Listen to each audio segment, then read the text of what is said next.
Okay, Math 7 fans, our topic for today, this is constant rate of change. And after this lesson, students should be able to determine if a relationship is linear and then its rate of change. And then also determine if a linear relationship is proportional. So those are kind of the two things that we want to be able to do. Before we begin, let me give you your joke of the day. What did the horse say after it tripped? I fell and I can't giddy up. Okay, so we're going to start with what we call sequences. And we're going to find the missing numbers in each sequence. A sequence is just a set of numbers, okay? A list of numbers where there's some pattern between them. So 2, 5, 8, 11. Feel free to pause these and try to work them out yourself and then see if you have done them correctly. In part A here, each difference is we're going up by 3. Okay, 5 plus 3 is 8, 8 plus 3 is 11. And so if we continue with that pattern, we'll get 14, 17, and 20. In part B, we're starting at 8. Now we're going down, so we're decreasing to get to 3. Well, that would be minus 5. And then from 3, if we subtract 5 again, it gives us negative 2, negative 7. All right, and then we keep going. So negative 7 minus 5 is negative 12, negative 17, and negative 22. For the last one here, part C, all right, now there's 11, and then there's a blank, and then there's 27. All right, so this might be a little tricky to try to figure out because that's in the middle, but we do have 27 to 35, and that I can get by adding 8. Now let's see if this works. So if I add 8 again, 35 plus 8 is 43. Now does that work to get 51? Yes. 43 plus 8 is 51. And 51 plus 8 makes 59. So if we keep that pattern going, 11 plus 8 is 19. And 19 to 27 is also 8. The idea here, and we've been talking about this in class, is we have a constant change, or a constant rate of change. Now this works as well when we're looking at x's and y's. Okay, so in section 2 here, rate of change. Brian earns $10 an hour at his job. So $10 an hour. The table below shows this. Okay, and what we have is hours worked. That's our x, 0, 1, 2, 3, 6. Now you'll notice that, okay, it kind of jumps here differently from 1 to 2 to 3. And then the money earned, that's our y, 0, 10, 20, 30, and 60. What is the rate of change? Okay, now, rate of change. Please come to the main office. Mr. Ashcraft, please come to the main office. Thank you. The rate of change is the change in y divided by the change in x. And we can get this a bunch of different ways because we have a lot of different points here. We have 0, 0, 1, 10, 220, 330, 660. If we take one pair of points, let's take these two right here.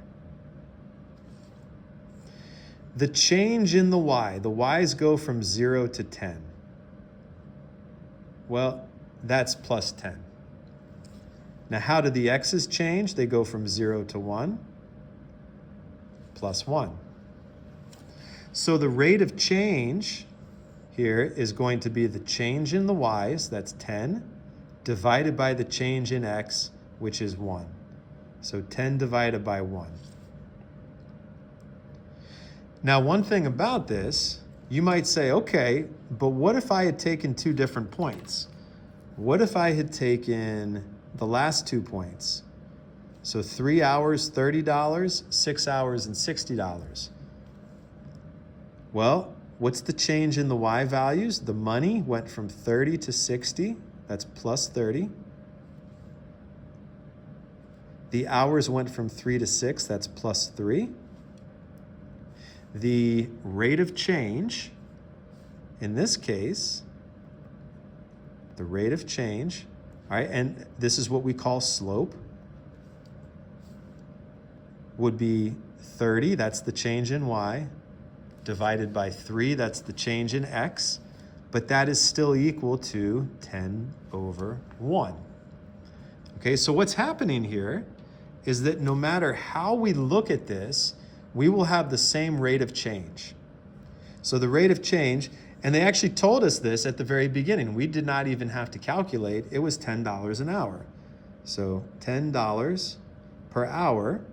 Mathematically, we would write that as $10 over 1 hour. We usually write slope as a fraction, okay? If it is, in this case, if we keep getting the same thing over and over, then what we have is a linear relationship. Okay, if the rate of change is constant, so that's 10 over 1, that's 10 over 1, this is a linear relationship.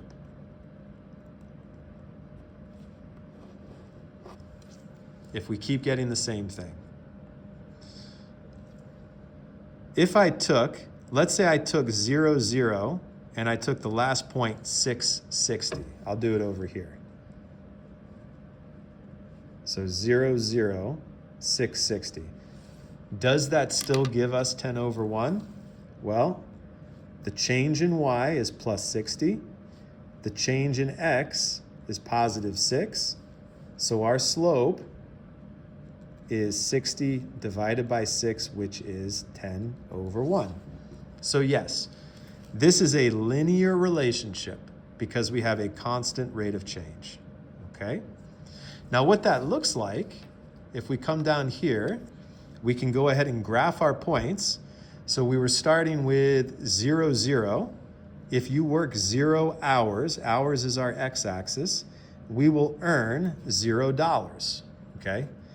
And then 1 hour is $10, 2 and 20, 3 and 30, and then 6 all the way up to 60. And what you see here,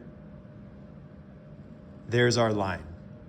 Now we can always graph it and show, hey, that's a line, but we can also look at the points, and if we're getting the same rate of change every time, what we have is a linear relationship.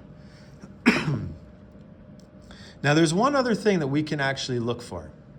You'll notice that we go through 0, 0. I'm going to rewrite the table that we had because there's something else that's kind of special about this. So 110, 220, 330, and 660. Not only do they have the same rate of change, where no matter how I pick my 2 points, my slope is 10 over 1, okay? If I just take each y value and divide it by its x value, okay, so y divided by x, this would be 10 divided by 1.